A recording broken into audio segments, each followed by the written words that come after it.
is 6 o'clock and you are in focus. You know, we have highlighted a number of veterans issues here on In Focus. The men and the women who fight for our country overseas sometimes come back home and are facing struggles.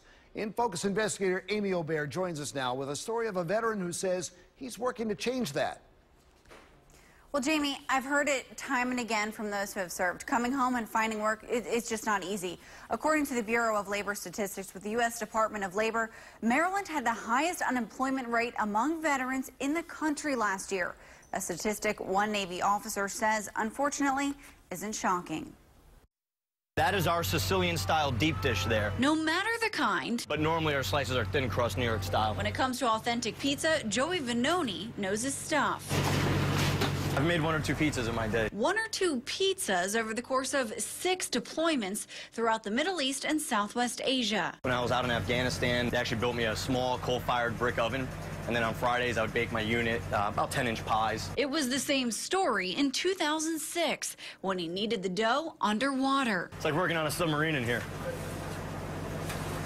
And I know that because I've worked on submarines. He mastered the pie-making techniques back in high school when he worked at a local pizzeria, but never imagined after serving 10 years in the Navy and coming home that he'd be back at it. Nothing was really panning out, and, you know, you could either sink or swim. And I'm not one to sink. When his service ended, he had 4 jobs lined up.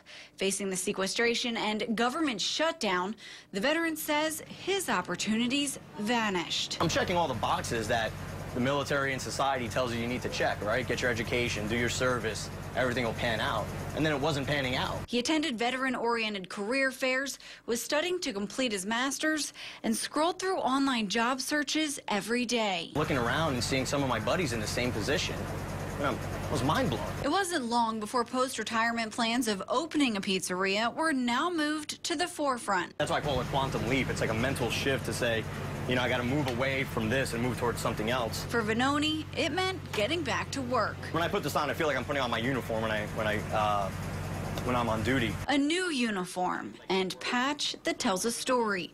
A food truck equipped with a 4,000-pound brick oven that's bringing service members on board. All right, your total's $8. With Maryland having the highest unemployment rate among veterans in the country, Vanoni is doing his part. Ladies, here you go.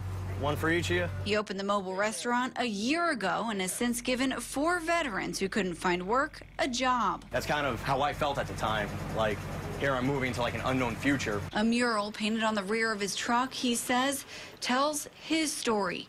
Veterans lifting each other up and walking together. I can make big pizzas, but, you know, making big differences, that takes a little bit longer. Dude, thank you so much, man. I really appreciate it. According to a release, the unemployment rate for all veterans sits at a little over 5%. In 2014, the unemployment rate among veterans in Maryland specifically was listed at 8.5%. Now compare that to the state with the lowest rate, North Dakota, sitting at a little over 1%.